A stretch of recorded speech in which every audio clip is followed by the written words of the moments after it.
Asifiwe,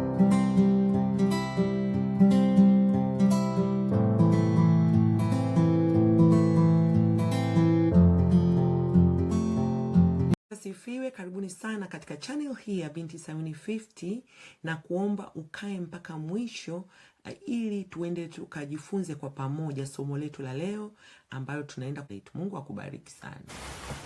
Fadhili ni sehemu nyingine ya tunda la Roho ambayo ni sehemu muhimu sana sana sana. Naomba nitumie maisha yangu binafsi kuonyesha fadhili za Bwana, na kupitia fadhili za Bwana mimi na wewe tunaweza kujifunza kuwa watu wafadhili kama neno la Mungu linavyotutaka tuwe wafadhili.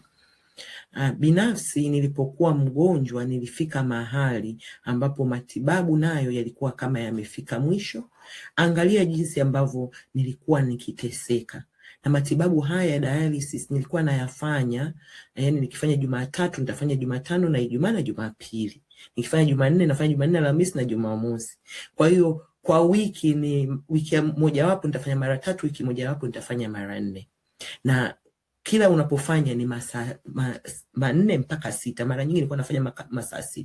Liangalia hilo lisindano. Sasa kuna wakati nilibadilishiwa hilo lisindano, nikapewa lisindano likubwa ambalo ndio ambalo mpaka Bwana alipofanya muujiza ndio niliacha kutumia hilo sindano. Sasa kwa nini nasema Bwana amenifadhili na tunawezaje kujifunza kutoka kwa Mungu? Kwa sababu kama si kwa fadhili zake mimi leo nisingekuwa mahali hapa nilipo leo, kwa sababu nilikuwa nimekwisha choka na matibabu kama nilivyosema hamna, na hapakuwa na njia nyingine ya kunitoa katika sehemu ambayo nilikuwepo. Kwa Bwana akatengeneza njia, pakatupatikana mtu ambaye alikuwa yuko katika hali ya kufa, na huyu mtu alikuwa amekwisha saini kwamba akifa viungo vyake vitolewe na kusaidia wengine. Kwa hiyo fadhili zile za Bwana zilisababisha watu wengine hapa duniani wakanifadhili. Angalia hata ndugu zake ambao walisaini wakati ndugu yao anakufa, wakasaini kwamba kweli vile viungo vitumiwe na watu wengine. Mimi nikawa beneficiary wa figo. Kuna wengine walipata maini, wengine walipata macho, wengine walipata vingine, lakini mimi nimepata figo. Kwa hiyo ule ni ufadhili ambao ulianzia mbinguni, wanadamu wakaitikia. Sasa fikiria, hawa wanadamu ndugu wa huyu marehemu, je, wangekataa hivyo viungo vya ndugu yake visitumiwe? Ina maana leo mimi bado ningekuwa na mateso makubwa. Kwa hiyo tunaweza tukajifunza umuhimu wa kuwafadhili wengine. Tena hao walinifadhili bila kunijua kabisa. Hawanijui mimi, siwajui mpaka leo. Ingawaje nilipewa opportunity ya kuandika barua kuwashukuru. Basi kama unataka kuendelea kuangalia somo hili mpaka mwisho, naomba usiondoke, endelea kuangalia na Mungu akubariki sana. Amen, amen, amen. Mungu wetu ni wafadhili na fadhili zake ni za milele. Na yeye vile vile anataka mimi na wewe tuwe wafadhili wa watu wengine. Na ndio somo letu la leo tutaenda kuangalia ni kwa jinsi gani ambavyo na sisi tunaweza tukawafadhili wengine. Nini maana ya fadhili? Lakini kwanza ngoja tuangalie Wagalatia 5 ambayo ndio mstari wetu unaotuongoza. Huo mstari wa 22 inatutajia tunda la Roho. Tumesema tunda ni moja. Nalo hilo tunda la Roho linasema ni upendo, furaha, amani, uvumilivu, utu wema, fadhili. Leo tunaenda kuangalia fadhili. Hayo mambo mengine tutaenda kuangalia katika wiki ambazo zinafuata. Kwa hiyo fadhili kwa Kiingereza ni kindness. Be kind. Wazungu wanapenda sana kufanya be kind. Yani mtoto toka akiwa mdogo anafundishwa kuwa kind to others. Mtoto mdogo kabisa wa miaka yani wa nursery, akiwa anaenda nursery, atakuwa anakuambia kwamba I'm kind, mom, I'm kind. Yani kindness ni kitu ambacho wanafundishwa toka wakiwa wadogo sana. Sasa kindness au fadhili ni nini? Kindness sio tu ni wema. Yani unaweza ukawa mwema, lakini kuna vitu vinavyotakiwa viongezeke ndani yake. Unatakiwa actually niseme kindness ni ukarimu, sio wema. Ukarimu uliobeba wema na upendo ndio kindness. Kibinadamu ukiwa hivyo kama hivyo unavyosema, wazungu wengi wana promote mtu kuwa kind, lakini huwa kindness nayo ina mipaka yake. Utaangalia hawa wanasema be kind, lakini anaweza kuwa sio kind kwa mtu mweusi, anaweza siwe kind kwa homeless, anaweza siwe kind kwa mtu ambaye amemkosea.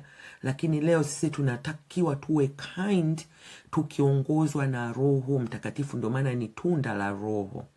Sasa kama nilivyosema kwenye hiyo utangulizi wa hiyo video kwamba ni vema tujifunze kwa Bwana, kwa sababu hata Bwana Yesu alivyokuwa hapa duniani alisema tujifunze kwake. Na hata Paulo alikuja kusema hiyo, akasema tujifunzeni kwangu na mjifunze kwa Yesu, imitate Christ.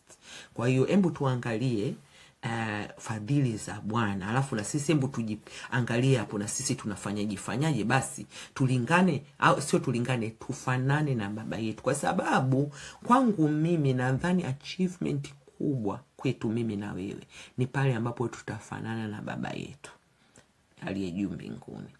Sasa neno la Mungu linatuambia katika Zaburi ya 86 mstari wa 1 mpaka wa 5, inasema Bwana utege sikio lako unijibu, maana mimi ni maskini na mhitaji. Kwa mahali popote ambapo fadhili inaonekana ni pale panapokuwa na umaskini na uhitaji.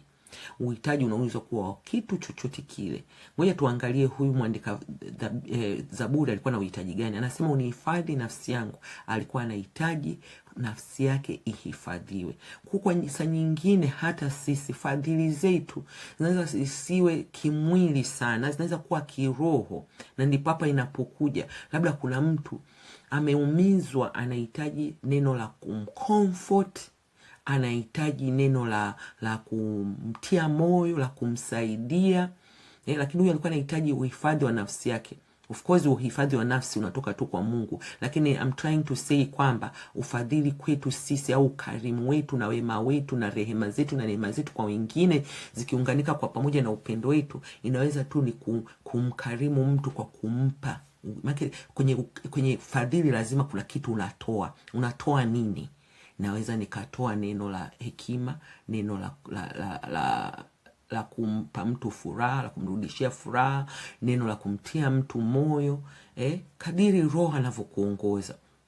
Kwa huyu mwandika Zaburi hitaji lake la kwanza alisema ahifadhiwe nafsi yake. Akasema mimi ni mcha Mungu, uliye Mungu wangu, umuokoe mtumishi wako. Alikuwa anahitaji wokovu. Of course kwetu mimi na wewe hatuwezi tukamuokoa mtu, lakini Mungu anaweza kutuokoa. Lakini kuna situation ambazo tunaweza tukamsaidia mtu akatoka katika sehemu ambayo sio sahihi kwake. Kwa mfano mimi na wewe tunapomhubiria mtu, yule mtu akaacha uovu, sio kwamba sisi tumemuokoa, lakini tumeparticipate, tumeshirikiana na Roho katika kumfanya yule mtu alijue neno, na lile neno ndo ambalo linaenda kumfanya amwamini Yesu Kristo, kumpokea Yesu Kristo kwa Bwana na Mwokozi wake. Anasema wewe Bwana unifadhili, maana na kulilia wewe mchana na usiku, unifurahishe nafsi yangu mtumishi wako. Kwa hiyo nyingine mtu tu anahitaji furaha ya nafsi kama nilivyosema, maana nafsi yangu na kuinulia wewe Bwana, kwa maana wewe Bwana umwema, umekuwa tayari kusamehe. Umeona penye ufadhili wapendwa lazima pawe na wema.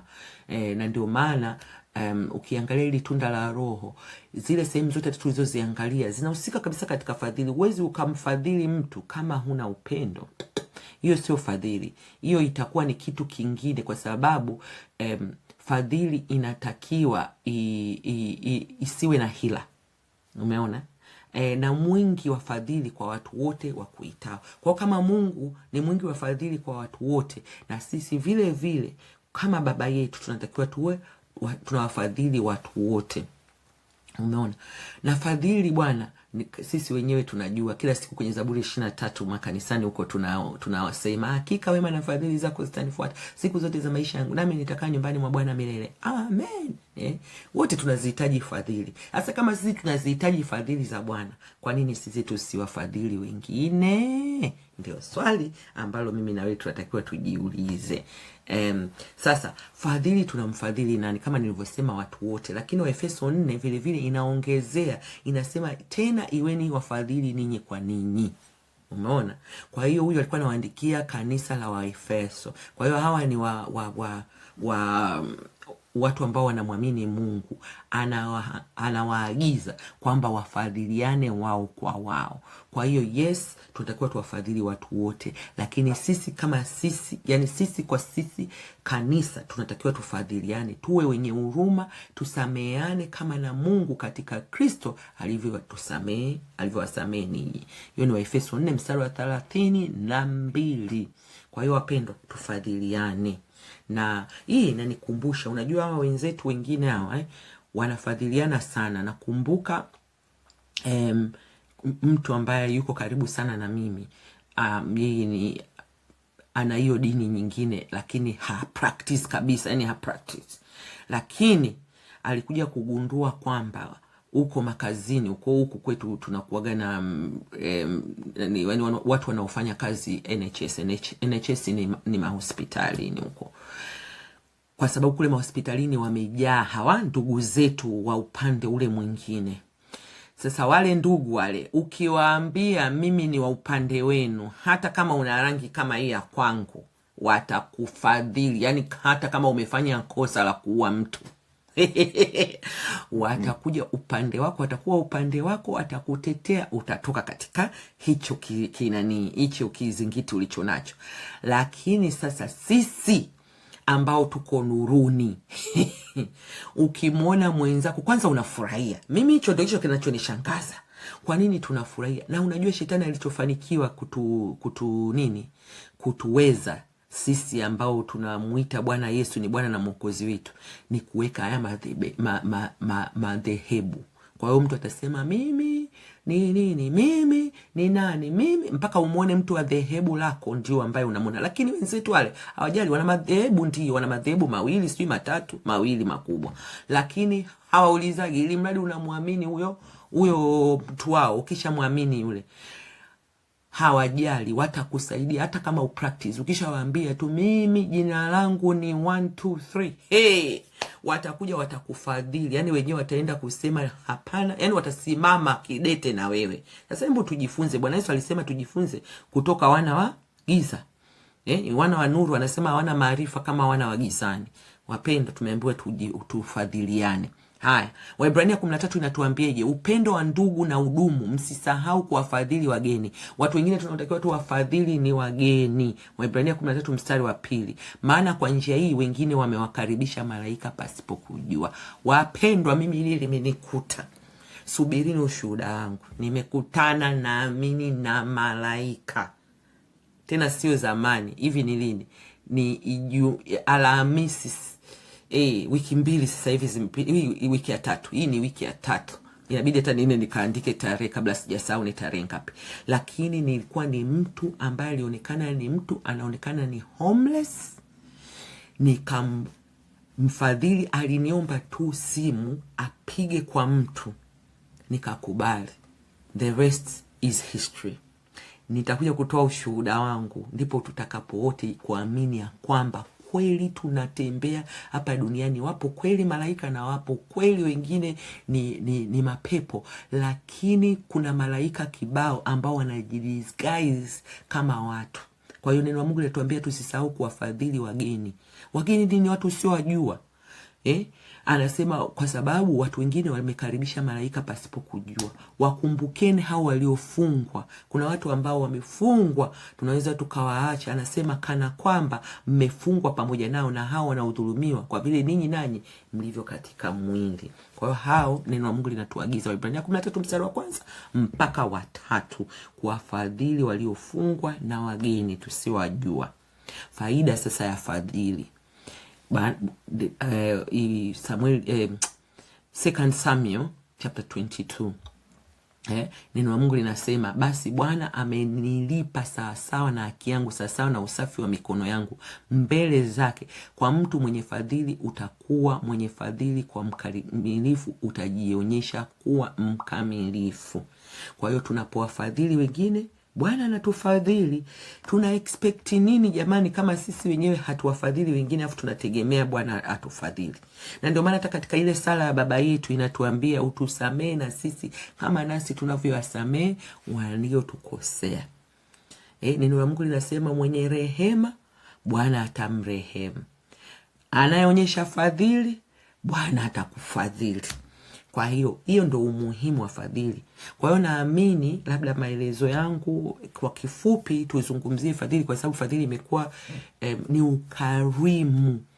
Lakini huu ukarimu uzidi ule ambao ni wa kawaida tu, na mkarimu mtu kwa sababu namjua, na mkarimu mtu kwa sababu na yeye alishanikarimu, na mkarimu mtu kwa sababu inatakiwa kwanza chanzo iwe ni Roho Mtakatifu, ni tunda la Roho, iwe ni Roho, na wakati nafanya kama vile nafanya kwa Bwana. Kwa wakati huo inaweza ikaonekana sipati faida yoyote, lakini neno la Mungu linatuambia tunapowafadhili wengine, na kwa siku zote penye fadhili ni tunapowafadhili wenye hitaji. Yani wewe usipotokezea, yule mtu ana msaada mwingine, hiyo ndo fadhili. Kama mimi ambavyo nilikuwa naumwa, Mungu asinge kuja kwa nguvu na uwezo na upendo wake na wema wake na neema yake, sasa hivi sijui ningekuwa wapi. Sasa hivi nafurahia kwa sababu Bwana amenifadhili. Kwa hiyo wapendwa, mimi ngoja niishie hapo. Ninaomba kama bado hujasubscribe, share, like and comment. Usiache kuwafadhili wengine, na Mungu akubariki.